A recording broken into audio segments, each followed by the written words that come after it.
पंजाब में वोट पड़ने से ठीक पहले आम आदमी पार्टी के संस्थापक सदस्य रहे कवि कुमार विश्वास ने एक ऐसा आरोपों का बम फोड़ दिया जिसके बाद तो जैसे दिल्ली के मुखिया अरविंद केजरीवाल से लेकर पूरी आम आदमी पार्टी बौखला गई है। ये बौखलाहट इस कदर बढ़ गई है कि आम आदमी पार्टी के नेता से लेकर समर्थक तक कवि कुमार विश्वास पर जहां टूट पड़े तो वहीं गंभीर आरोपों से घिरे सीएम अरविंद केजरीवाल ने खुद को स्वीट आतंकवादी तक बता दिया और एक ट्वीट में कहा, ये सारे भ्रष्टाचारी मुझे आतंकवादी बोल रहे हैं। मैं दुनिया का पहला आतंकवादी हूं जो लोगों के लिए स्कूल बनवाता है, अस्पताल बनवाता है, बिजली ठीक करता है। दुनिया का मैं पहला स्वीट आतंकवादी हूं। अंग्रेज भगत सिंह से खौफ खाते थे, इसीलिए उन्हें आतंकवादी बोलते थे। मैं भगत सिंह का चेला हूं। केजरीवाल ने खुद को स्वीट आतंकवादी बताया तो वरिष्ठ पत्रकार रूबिका लियाकत ने उन्हें आड़ों हाथे ले लिया और एक ट्वीट में उन्होंने कहा, आप पर लगे आरोप आपके बहुत करीबी रहे लोग लगा रहे हैं। कविराज कहते हैं आपको स्वतंत्र राष्ट्र का पीएम बनने से भी गुरेज नहीं था। अलका लांबा कहती हैं आप खालिस्तानी के घर में रुके थे। सच्चा कौन? सर, आप या तो स्वीट हो सकते हैं या आतंकवादी, क्योंकि आतंकवादी कभी स्वीट नहीं हो सकते हैं। एक और ट्वीट में रूबिका लियाकत ने कवि कुमार विश्वास और अलका लांबा पर भी सवाल उठाते हुए लिखा, सवाल कुमार विश्वास जी आपसे भी बनता है। अगर केजरीवाल की मंशा खतरनाक थी तो आप इतने समय तक चुप क्यों रहे? अलका लांबा जी, क्यों आपने पुलिस में रिपोर्ट दर्ज नहीं करवाई?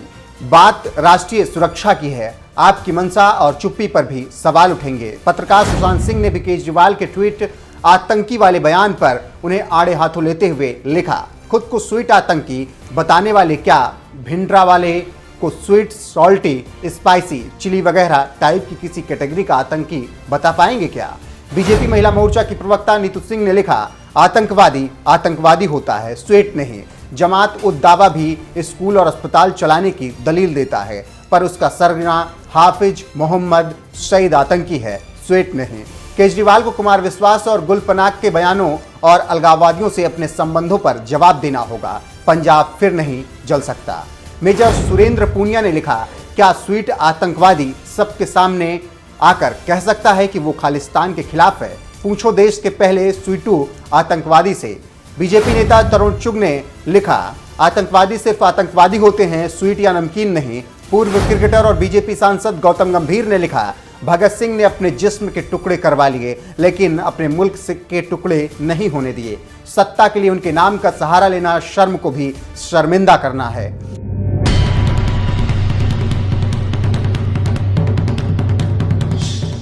खुद को स्वीट आतंकवादी बताने वाले दिल्ली के मुख्यमंत्री अरविंद केजरीवाल सोशल मीडिया पर कुछ इसी तरीके से ट्रोल हो रहे हैं और पत्रकारों से लेकर नेताओं तक उन्हें नसीहत दे रहे हैं कि आतंकवादी सिर्फ आतंकवादी होता है, स्वीट या नमकीन नहीं। केजरीवाल वर्सेस विश्वास। आपको बता दें, पंजाब में वोटिंग से ठीक पहले कवि कुमार विश्वास ने आम आदमी पार्टी के नेता अरविंद केजरीवाल पर गंभीर आरोप लगाते हुए कहा कि केजरीवाल ने उनसे 2017 में कहा था कि वह पंजाब का मुख्यमंत्री बनने के लिए अलगाववादियों का समर्थन लेने के लिए तैयार हैं। यही नहीं, केजरीवाल ने तो यहां तक कहा था कि या तो वह पंजाब के मुख्यमंत्री बनेंगे या फिर अलग देश खालिस्तान के पहले प्रधानमंत्री बनेंगे। एक बार बोलेंगे ना, क्या चुनाव करता है? इतनी बात कहने में क्या दिक्कत है कि मैं खालिस्तान के खिलाफ हूं? मैं कह रहा हूं मेरे खिलाफ तो प्रोपेगेंडा आपने वैश्विक करा दिया, पंजाब में चुटकुले कवि सम्मेलनों के वायरल करवा दिए, पर अब जब ये लोगों को बात पता चली कि तुम्हारा बेसिक इंटेंशन क्या है तो कह रहे नहीं मैं तो ऐसा हूं और मेरे पीछे पड़ गए। ये विक्टिम कार्ड बहुत खेल लिया, मैं तो गरीब आदमी हूं, मैं तो फला आदमी हूं।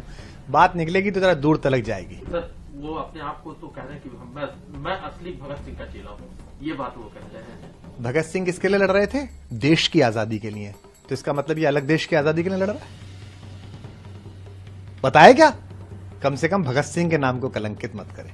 खैर, ये राजनीतिक बात है, ज्यादा नहीं होनी चाहिए, मुझे इतना ही कहना था। बहुत धन्यवाद। एक सवाल है सिर्फ, क्योंकि मैंने आम आदमी पार्टी के कई नेताओं से बात करने की कोशिश की, फोन पर तो उन्होंने बात किया, समय नहीं दिया। उनका ये कहना है कि कुमार विश्वास साहब का पॉलिटिकल एजेंडा है, वो ये बताएं कि वो किस पार्टी में हूं मैं। 2016 के आखिर में लड़ाई हुई, किस पार्टी में हूं मैं आम आदमी पार्टी से निकाला गया हूं, मैंने इस्तीफा दिया है। जो आदमी कहता था स्वराज से पार्टी है, वो जब से पार्टी बनी है तब से खुद ही अध्यक्ष बना बैठा है अपनी जेब में। और आम आदमी पार्टी के दूसरे तीसरे चौथे नंबर वाले कार्यकर्ताओं को बता दूं, ज्यादा ख्वाब मत पालो, अब दामाद जी आने वाले हैं, अब बहन जी आने वाली हैं, ये वहीं ले जाएगा और लोगों को जस्टिफाई कराएगा उन चेलों को, चिंटुओं को। जो स्वराज का शिरोमणि बनता था जो संविधान की कसम खाता है उसने अपना ही संविधान बदल दिया कि 3 साल से ज्यादा कोई अध्यक्ष नहीं रहेगा, संयोजक नहीं रहेगा। अपना संविधान खुद बदल दिया, मैं जब तक रहूंगा तब तक रहूंगा।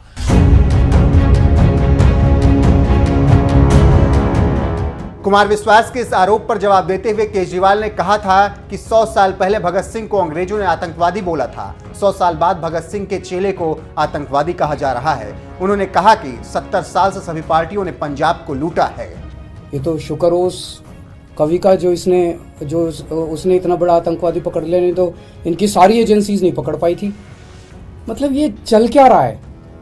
ये नौटंकी बना दी है इन लोगों ने। देश की सबसे बड़ी 2 पार्टियां, नेशनल पार्टियां, उनके टॉप के नेता मिलके देश की सुरक्षा का मजाक उड़ा रहे हैं। इस तरह से देश की सुरक्षा के ऊपर को डील किया जाता है।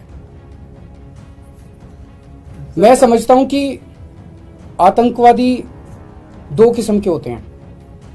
एक वो आतंकवादी होते हैं जो जनता में खौफ फैलाते हैं, और एक वो आतंकवादी होते हैं जो भ्रष्टाचारियों में खौफ फैलाते हैं।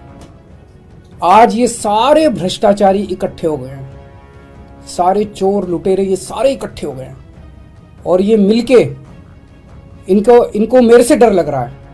एक तरह से इन लोगों के लिए मैं आतंकवादी हूं। जनता के लिए तो मैं स्कूल बनवाता हूं, जनता के लिए अस्पताल बनवाता हूं, लेकिन इन लोगों के लिए मैं आतंकवादी हूं। इन लोगों को रात को नींद नहीं आती, सोते हैं तो इनके सपने में आता हूं मैं। 100 साल पहले भगत सिंह पैदा हुए थे। भगत सिंह को अंग्रेजों ने आतंकवादी बोला था। मैं भगत सिंह को बहुत मानता हूं, मैं अपने आप को भगत सिंह का चेला मानता हूं। देश जानता है कि भगत सिंह जैसा कट्टर देशभक्त कोई नहीं था।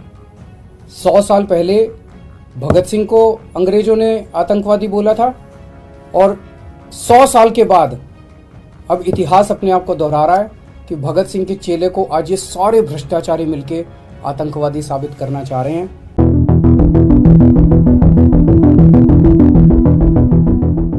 कुमार विश्वास की ओर से लगाए गए गंभीर आरोप के बाद मचे सियासी बवाल के बीच सीएम केजरीवाल जहां सफाई देते हुए फिर रहे हैं और कभी खुद को भगत सिंह का चेला बता रहे हैं तो कभी स्वीट आतंकवादी, जबकि कुमार विश्वास भी एक के बाद एक ताबड़तोड़ आरोप लगाने के साथ ही उन्होंने अब केजरीवाल को चुनौती दे दी है कि हिम्मत है तो एक बार फिर वो बस ये कह दें कि मैं खालिस्तान के खिलाफ लड़ूंगा। एक खालिस्तानी पनपने नहीं दूंगा, दिल्ली में नहीं पनपने दूंगा, किसी राज्य में नहीं पनपने दूंगा। खालिस्तान मेरे खून के आखिरी बूंद के बाद भी साकार नहीं हो पाएगा। क्या चुनाव करता है, इतनी बात कहने में क्या दिक्कत है कि मैं खालिस्तान के खिलाफ हूं। आप भी सुनिए कुमार विश्वास ने और क्या कुछ कहा।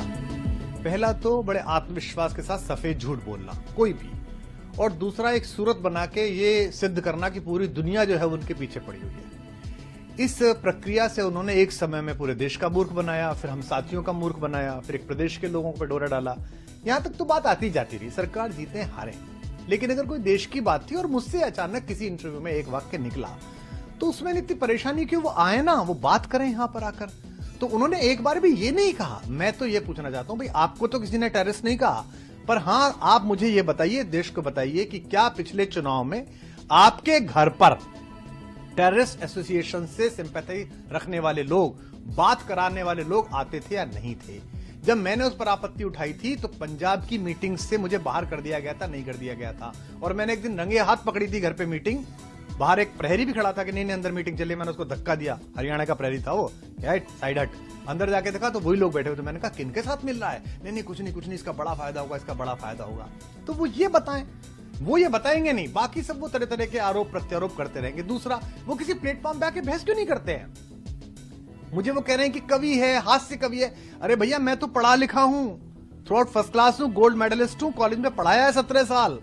तुम तो एक ऐसे हास्य कलाकार को लिए घूम रहे हो जिसपे 10वीं 12वीं भी 3 बार में हुई है। तो तुम तो कल वो कोई गड़बड़ कर देगा तो तुम तो कह दोगे वो तो हास्य व्यंग के आदमी है, वो तो हास्य कलाकार है, मैं क्या करूं। देश का मुद्दा है। और कहते हैं जी राहुल गांधी और मोदी जी एक सुर में बोल रहे हैं। राहुल गांधी और मोदी जी एक दूसरे के खिलाफ चुनाव में भीषण वार प्रहार करते हैं, ठीक है जी, खूब एक दूसरे के राजनीतिक दुश्मन है, लेकिन कम से कम उन दो लोगों में, उन दो पार्टियों में ये तमीज तो है कि राष्ट्रीय अखंडता के मामले में एक हो जाएं। राहुल गांधी अपने पिता, अपनी दादी को इसी राष्ट्रीय अखंडता के मुद्दों पे खो चुके हैं। इसी पंजाब में बलि चढ़ चुकी है। प्रधानमंत्री कश्मीर से लेकर कन्याकुमारी तक भारत का संविधान इकसार कर चुके हैं। तो वो चुनाव में ही तो लड़ रहे हैं, वो कहां बनना चाह रहे हैं? भारत में मुख्यमंत्री, भारत में प्रधानमंत्री। तुम्हारा तो प्लान, तुम्हारे मुंह से निकलती कैसे हैं बातें, बोलते कैसे हो? और आखिरी बात मैं कहना चाहता हूं आपके माध्यम से, मैं उसे चुनौती देता हूं। मैं यहां बैठ के कह रहा हूं, आम आदमी पार्टी का फाउंडर, संस्थापक, इस देश को तोड़ने वाली किसी भी चीज के खिलाफ मैं खून की आखिरी बूंद तक लड़ूंगा। वो ये कह दे कि मैं खालिस्तान के खिलाफ लड़ूंगा, वो ये कह दे कि मैं खालिस्तानियों के खिलाफ लड़ूंगा, एक खालिस्तानी पनपने नहीं दूंगा, दिल्ली में नहीं पनपने दूंगा, किसी राज्य में नहीं पनपने दूंगा, खालिस्तान मेरे खून की आखिरी बूंद के बाद भी साकार नहीं हो पाएगा, ऐसा बोल दे। एक बार बोलेगे ना, क्या चुनाव करता है? इतनी बात कहने में क्या दिक्कत है कि मैं खालिस्तान के खिलाफ हूं? मैं कह रहा हूं मेरे खिलाफ तो प्रोपेगेंडा आपने वैश्विक करा दिया, पंजाब में चुटकुले कवि सम्मेलनों के वायरल करवा दिए, पर अब जब ये लोगों को बात पता चली कि तुम्हारा बेसिक इंटेंशन क्या है, तो कह रहे नहीं मैं तो ऐसा हूं और मेरे पीछे पड़ गए। ये विक्टिम कार्ड बहुत खेल लिया, मैं तो गरीब आदमी हूं, मैं तो फला आदमी हूं। बात निकलेगी तो जरा दूर तलक जाएगी। सर वो अपने आप को तो कह रहे हैं कि मैं असली भगत सिंह का चेला हूं, ये बात वो कहते हैं। भगत सिंह किसके लिए लड़ रहे थे? देश की आजादी के लिए। तो इसका मतलब ये अलग देश की आजादी के लिए लड़ रहा है?